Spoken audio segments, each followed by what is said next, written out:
नमस्कार दोस्तों। आज तक आप देखते आए होंगे कि जब भी कोर्ट के द्वारा किसी कैदी को बुलाया जाता है तो उस कैदी को पुलिस की अभिरक्षा में कोर्ट तक भेजा जाता है और उसके बाद न्यायालय में उसकी सुनवाई होती है। ये एक तरीका है, वो पारंपरिक तरीका है जो आज तक हम देखते आए हैं और अब ये जो तरीका है वो बदलने जा रहा है। यानी फिजिकल पेशी की जो आज तक होती आ रही थी, अब वो पेशी बदलने वाली है।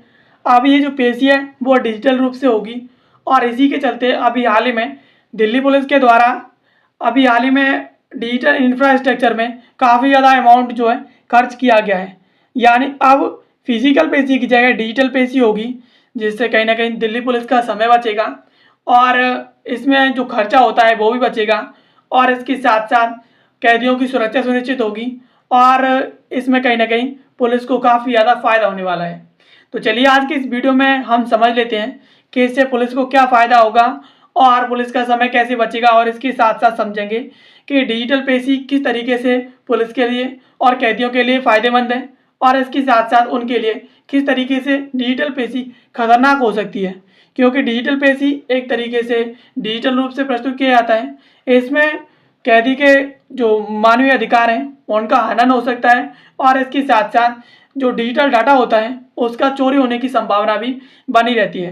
चलिए आज की इस वीडियो में इन सभी के बारे में विस्तार से चर्चा कर लेते हैं। वीडियो में अंत तक बने रहिए। मेरा नाम है सचिन और मैं कंसीडर आईएएस की एक और नई वीडियो में आप सभी का स्वागत करता हूं। तो अभी हाल ही में दिल्ली की जेलों में बदलाव होने की खबर आई है, जिसमें कैदियों की जो पेशी का तरीका है वो बदल जाएगा और इसी के चलते दिल्ली पुलिस के द्वारा 38 करोड़ रुपए इस डिजिटल इंफ्रास्ट्रक्चर पर अभी हाल ही में खर्च किए गए हैं। यानी ये खबर दैनिक जागरण की तरफ से है। इसमें कहा गया है कि दिल्ली पुलिस के द्वारा 38 करोड़ रुपए डिजिटल पेशी के लिए डिजिटल इंफ्रास्ट्रक्चर पर अभी हाल ही में खर्च किए गए हैं, जिनसे कैदियों की पेशी अब डिजिटल रूप से हो सकेगी। दिल्ली पुलिस द्वारा कैदियों की डिजिटल पेशी की व्यवस्था एक आधुनिक तकनीकी पहल है, जिसका उद्देश्य सुरक्षा, समय की बचत और संसाधनों की कुशलता को सुनिश्चित करना है।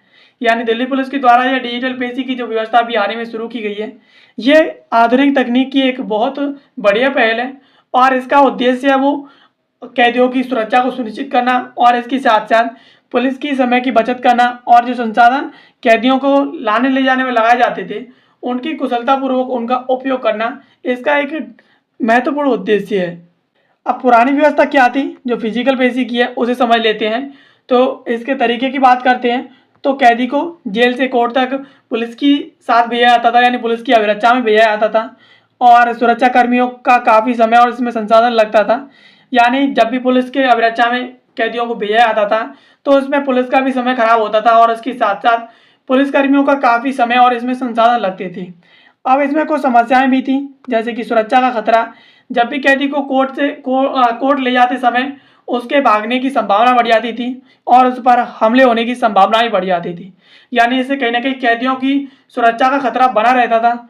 और खर्च और समय की बात करें तो हर समय पेशी में पुलिस फोर्स, वाहन, ट्रैफिक मैनेजमेंट की ज़रूरत रहती थी।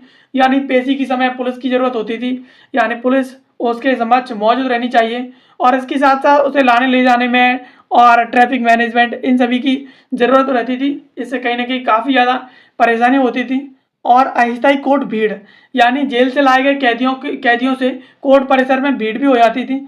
तो इससे कहीं ना कहीं पुलिस को और कैदियों को काफ़ी ज़्यादा परेशानी का सामना करना पड़ता था, जिसके कारण ये फिजिकल पेशी कहीं ना कहीं सुरक्षा के कारणों से बहुत ही ज़्यादा क्रिटिकल और इसमें सुरक्षा का खतरा बना रहता था और इसमें बहुत ज़्यादा समस्याओं का सामना पुलिस को करना पड़ता था। अब नई व्यवस्था की बात करें तो ये डिजिटल पेशी है जो कि वीडियो कॉन्फ्रेंसिंग के जरिए होगी। इसके तरीके की बात की जाए तो जेल में एक वीडियो कॉन्फ्रेंसिंग रूम होता है और कोर्ट में जज, अभियोजन और वकील इससे ऑनलाइन जुड़ते हैं और पेशी पूरी तरीके से डिजिटल रूप से होती है।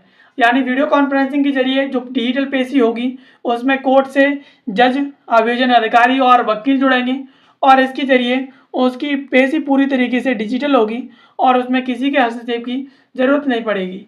अब फिजिकल पेशी और डिजिटल पेशी में अंतर की बात की जाए कि इन दोनों पेशियों में अंतर क्या है, तो इसे बिंदुवार समझते हैं। पहले बिंदु की बात करेंगे तो सुरक्षा के खतरे की बात करें तो जो फिजिकल पेशी है उसमें सुरक्षा का खतरा अत्यधिक बना रहता है और वहीं डिजिटल पेशी में सुरक्षा का खतरा बहुत ही ज़्यादा कम हो जाता है। इसके साथ साथ समय की बात करें तो फिजिकल पेशी में अत्यधिक समय लगता है और वहीं डिजिटल पेशी में समय बहुत ही ज़्यादा कम लगता है। अब खर्च की बात की जाए तो फिजिकल पेशी में खर्च बहुत ज़्यादा होता है पुलिस का और वहीं डिजिटल पेशी में खर्च बहुत ही ज़्यादा कम होता है। सुविधा की बात की जाए तो जो पुरानी पेशी की व्यवस्था है फिजिकल पेशी की, उसमें सुरक्षा की जो व्यवस्था है बहुत ही ज़्यादा कम रहती है। इसमें पुलिस चारों तरफ खड़ी रहती है, फिर भी उसके ऊपर अटैक की संभावना बढ़ जाती है कैदी के ऊपर। लेकिन जो नई पेशी की व्यवस्था है डिजिटल पेशी की, उसमें सुरक्षा बहुत ही ज़्यादा सुनिश्चित हो जाती है। कोर्ट की उपस्थिति की बात की जाए तो फिजिकल पेशी में कोर्ट शारीरिक रूप से उपस्थित रहता था और वहीं जो नई पेशी की व्यवस्था है डिजिटल पेशी की, तो उसमें कहीं ना कहीं कोर्ट जो है वर्चुअली उपस्थित रहेगा। यानी इन दोनों पेशियों की व्यवस्था में कहीं ना कहीं बहुत ज़्यादा डिफरेंसेस हैं।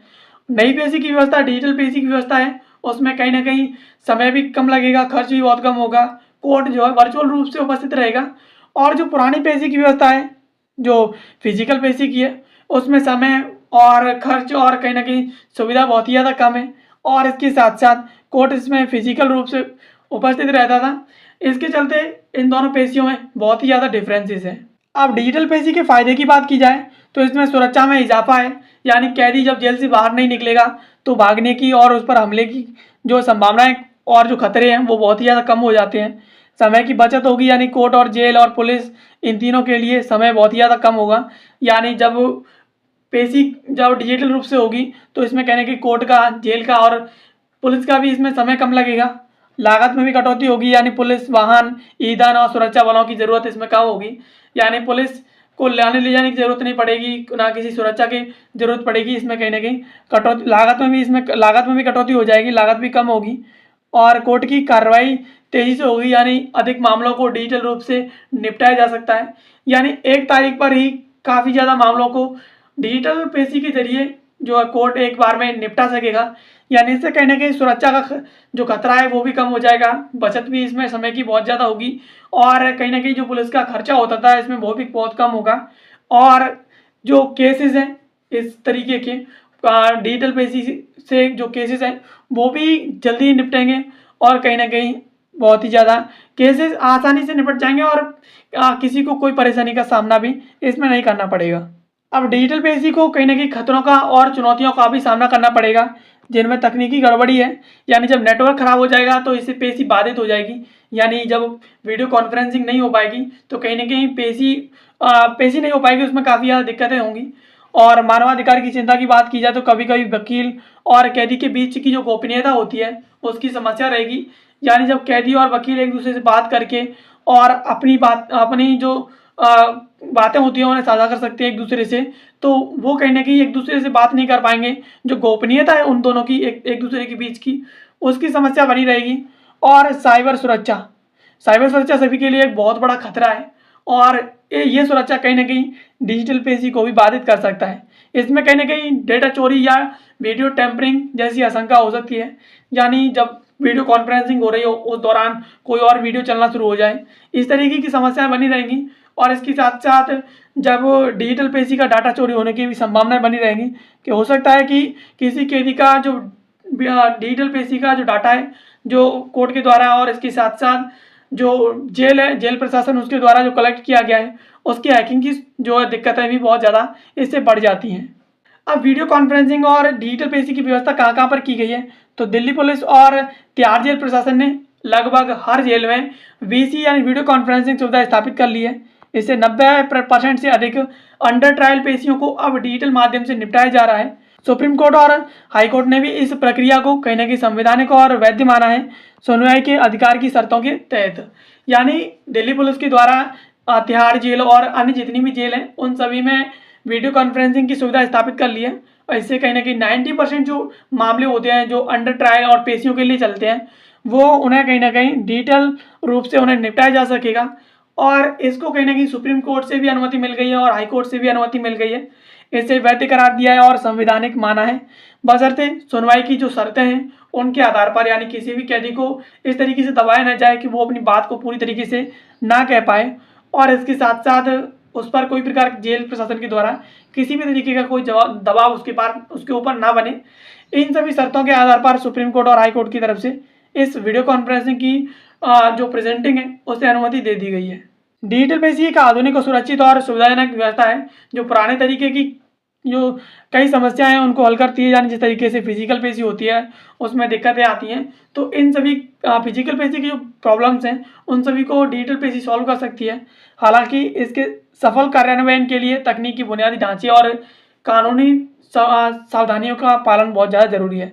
यानी कहीं ना कहीं डिजिटल पेशी के लिए जो तकनीकी बुनियादी ढांचे हैं उन्हें सुदृढ़ करना और उन पर इन्वेस्टमेंट करना बहुत ज़्यादा ज़रूरी है, और इसके साथ साथ कानूनी सावधानियों की बहुत ज़्यादा ज़रूरी है और उनका पालन करना भी कानून के द्वारा बहुत ज़्यादा ज़रूरी है। कहीं ना कहीं जो डिजिटल पेशी है वो पुलिस के लिए, कोर्ट के लिए और सभी के लिए, जहाँ तक कैदी के लिए भी बहुत ही ज़्यादा इंपॉर्टेंट है। और इससे कहीं ना कहीं पुलिस को बहुत ज़्यादा फ़ायदे होंगे, कोर्ट को भी इससे बहुत ज़्यादा फ़ायदे होंगे और जितने भी केसेस हैं उन्हें आसानी से और जल्दी ही इसके ज़रिए निपटाया जा सकेगा।